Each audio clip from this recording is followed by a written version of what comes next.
Come on, once more for Margo Thunderbird. There you go. There you go.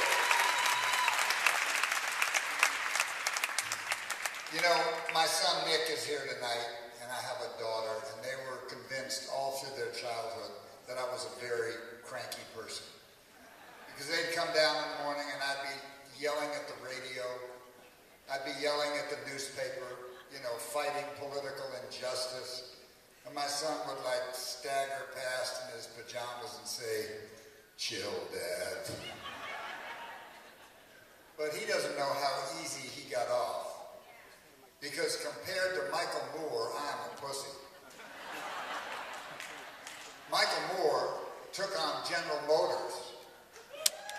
Michael Moore took on the healthcare debacle of the United States.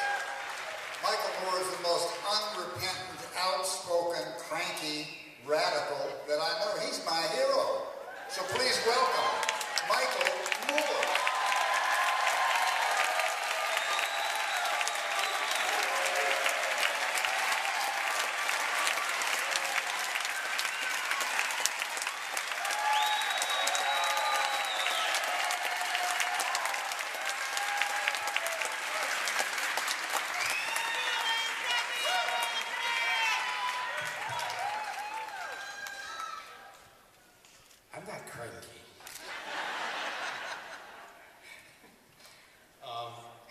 What I am is honored to be here tonight to lend my voice to President Obama. Do the right thing and let Leonard Peltier out of prison now before the end of the year. If not you, President Obama, who? Who? It's got to be you.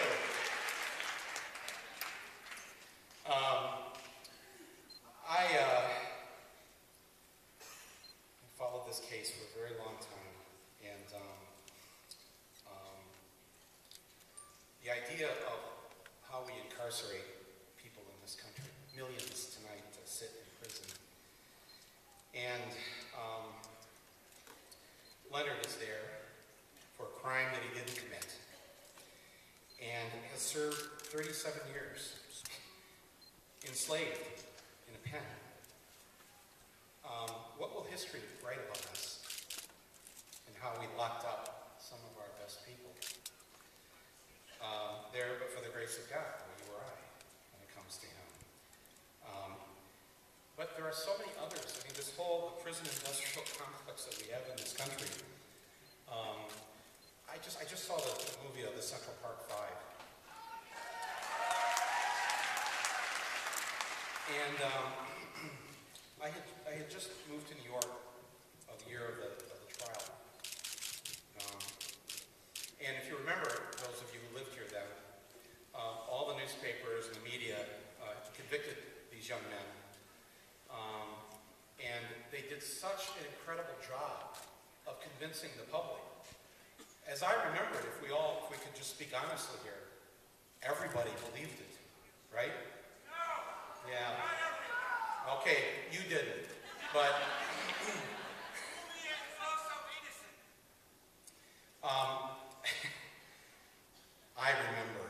I remember listening to liberals in this city, and they bought it. And the silence of people who didn't speak out, I think, especially if you watch this film, makes everyone complicit in the fact that these young men served so many years in prison for a crime that they did not commit. And you see these stories all the time. On 60 Minutes last week, a couple of dozen people in Illinois that they've gotten out of prison, some of them off death row. Right, we hear these stories now all the time of people who have been incarcerated for 20, 30, 15 years, and then they're let out because they realize, well, they didn't commit the crime.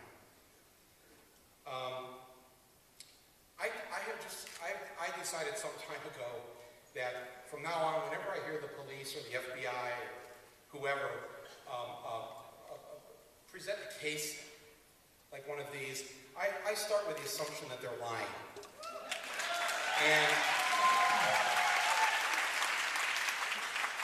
And they may not be, but it's up to them to convince me. that they're not a liar. And it's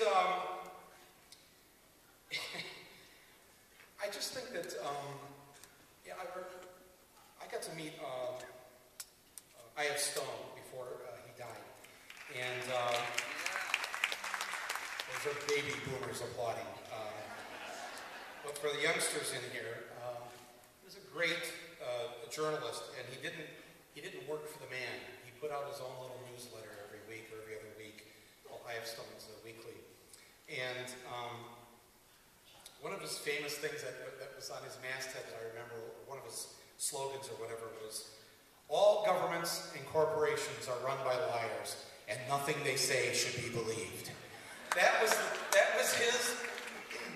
the engine of what he believed as a journalist. He started with that assumption. You have to prove that you're not. Incarcerating Leonard Peltier for 37 years is an act of violence. We are a violent country. I'm not just talking about gun deaths and all that, but we seem to, we were a country that was founded in genocide. So right there, our original sin is murder and killing and violence to achieve our ends. And then we were built on the backs of slaves. That's our legacy. Founded in genocide, built on the backs of slaves. Earlier today, a crazy man went to an elementary school and attacked 22 children in China. A few hours before Connecticut, an elementary school was attacked in China by an insane man, and 22 children were his victims. But all he had was a knife. Total number of dead in the Chinese elementary school? 0.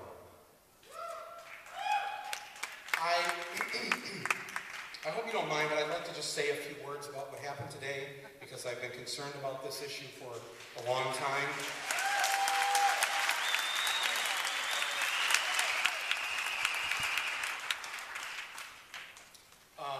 Yes, we need more gun control. Yes, we need free mental health services in this country. But I really believe that even if we had better gun control laws and better mental health, that we would still be the sort of sick and twisted, violent people that we've been for hundreds of years. That is something that's just in our craw, just in our DNA. And to get that out of our DNA is going to take a lot more than passing a bill in Albany or D.C. That's not going to do it. And other countries, they have their crazy people, and they have people, they've been shootings and killings in Norway and France and Germany. But there haven't been 61 mass killings like there have been in this country just since Columbine. 61 mass shootings in this country. I like to say that I sort of agree with the NRA when they say guns don't kill people, people kill people, except I would just modify that a bit to say guns don't kill people, Americans kill people. Because that's what we do. We invade countries, we send drones in to kill civilians. We've got 5 wars going on right now where our soldiers are killing people. 5 that we know of. We are on the short list of illustrious countries who have the death penalty. We believe it's okay to kill you when you've committed a crime. And then we have all the other forms of violence in this country that we don't really call violence, but they are acts of violence. When you make sure that 50 million people don't have health insurance in your country, and that, according to the congressional study that was done, 44,000 people a year die in America for the simple reason that they don't have health insurance, that's a form of murder.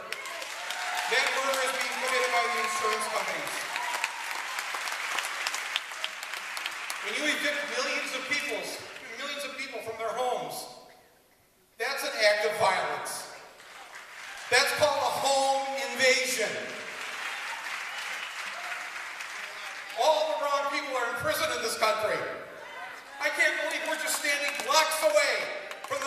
criminal operation that this country has ever seen, right down that street.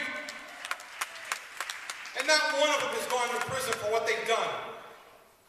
When you've eliminated so many millions of jobs, when you've ruined communities like mine, Flint, Michigan, you have killed people because having seen firsthand the effects of these corporate decisions, the alcoholism, the drug abuse, divorce, suicide,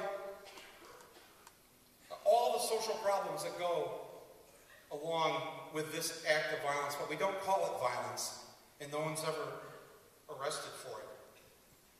I think it's a real shame, and frankly, as an American, this is not how I want to be remembered.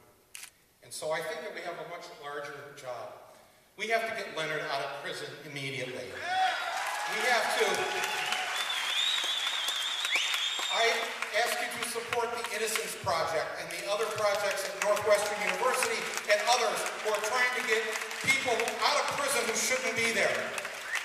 We need to reform our drug laws and stop this phony war on drugs and locking people up, using drugs as an excuse to commit the racist act of locking up so many African American and Hispanic men and women.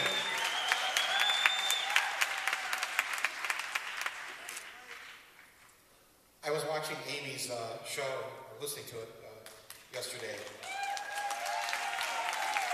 See that? I just have to say your first name. You're a rock star.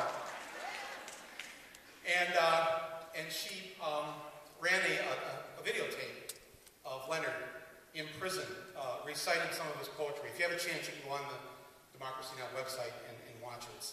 It's very moving poetry, and it breaks your heart to think about why he's not on this stage tonight, why he's still there. And but anyway, so today I woke up and I was inspired by his poetry, so I decided to write a poem for him. And I will read it to you first, and then I'll get him on the phone and read it to him myself. So here goes. Dear Mr. President, please let Leonard come home. Let him be home for Christmas. That would make my Yuletide gay.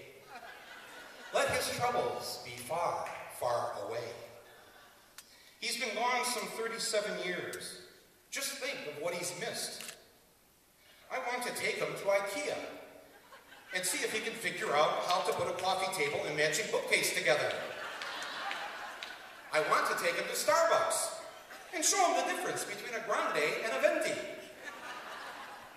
I'd like to bring him to my home and sit with him and watch The Bachelorette and see if he can guess who will get the single red rose.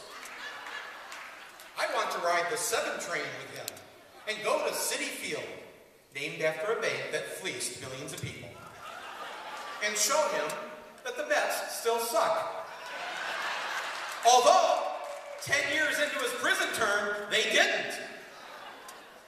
I want to show him all of this. 20 women now in the U.S. Senate. An African American in the White House. And no soda over 12 ounces in New York City. And maybe, just maybe, he can help us with the next Occupy, the next battle, to stand with the millions who are in need of a courageous leader, now more than ever. Please, Mr. President, let Leonard Peltier come home, or we shall all bury our hearts at Wounded Knee. Thank you very much.